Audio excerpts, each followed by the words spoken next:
Hey guys, Professor Bill, Comic Book University, and X-Men Blue, issue number 16. I can't tell you how many times I've done this video because I'm trying so hard to not just completely come down on it.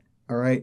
Look, the storyline here, first off, over in X-Men Gold, which was horrible during the Mojo World fiasco, all right? Mark Guggenheim has essentially completely ignored that storyline. Even though we just got out of it, he completely ignored it because I think he knew it was kind of garbagey. It was a waste of time. It was just a whole lot of action and not a lot of substance. And here, we're actually continuing the storyline. Bobby Drake, rather than obsessing, or young Bobby Drake, instead of obsessing over Dante like he was before, now all of a sudden he's just like, nope, I'm enamored watching Mojo, who's broadcasting from someplace, and yeah, even though he just got finished trying to kill me, I'm gonna watch his TV programming. Yeah, and like his little conundrum, his juxtapro. Oh, is it because I'm trying to analyze my? No, shut up. Just stop. On top of that, teenagers don't talk the way that they were expressed in this issue. Even more than that, the use of the dot dot dot. You know, like I was going to kill the man. Dot dot dot. But I thought better of it. No. I've seen academia papers used more, and academia fictional papers. You know what I'm saying? Where you're actually writing on fiction and on literature, where you're trying to do the dramatic pause, and I'm talking like 5 times longer or more than a comic book or this comic book, and they don't use that literary tool half as much, not half as much as used here. It's really overused. I feel like maybe Cullen Bunn has a ghostwriter here because I've read Cullen Bunn a lot of his solo work, some of his Marvel work, all that good stuff, and I just don't see him writing like this. So I think he's got a ghostwriter who he's not paying a lot. That's going to be my suggestion. Guys, on top of that, I am so done with this time displaced thing. Look, these 5 X-Men are here. They're staying here. Not a single person believes that they're going to go back in time and stay in time and all that nonsense. Nobody believes that's going to happen. All right? It's a silly little threat. It's a silly little storyline to even try and play with. People disappearing just out of nowhere. The idea that Magneto is smart enough to build a time machine when even Reed Richards had to steal Dr. Doom's time machine for, I can't even tell you how many decades. He was using Dr. Doom's time machine because he couldn't build one on his own. And yet Magneto can suddenly build one on his own. And don't say, oh, Professor X might have been helping him. Dude, there could be a council of Professor X's. They ain't building a freaking time machine. So enough already.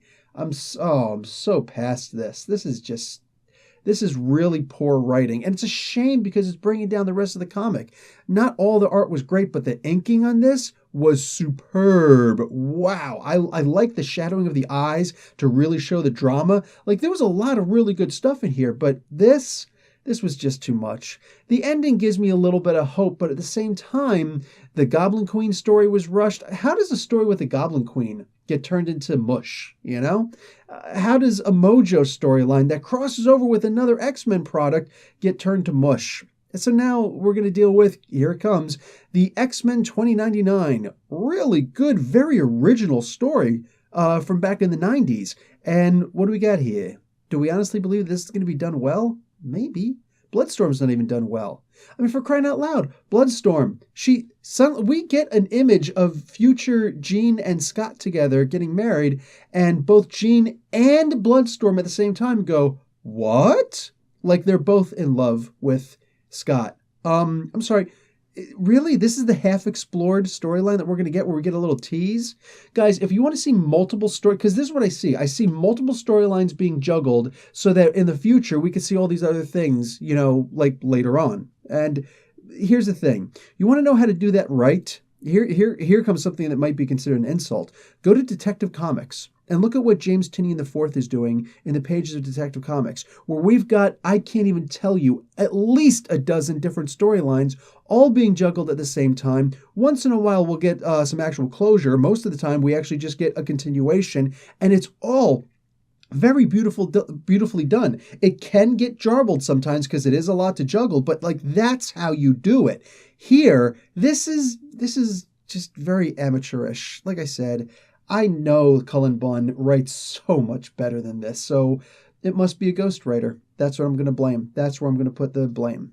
Anyway, guys, in the meantime, until we find out this culprit who's writing Cullen Bunn's work for him, I'm going to give this a D. This was not a good comic. It was not a good storyline. There was the one thing that worked in this comic, in my opinion, was Polaris and her comments to Angel and Jimmy Dean. Jimmy Hudson. Sorry, I'm thinking sausages.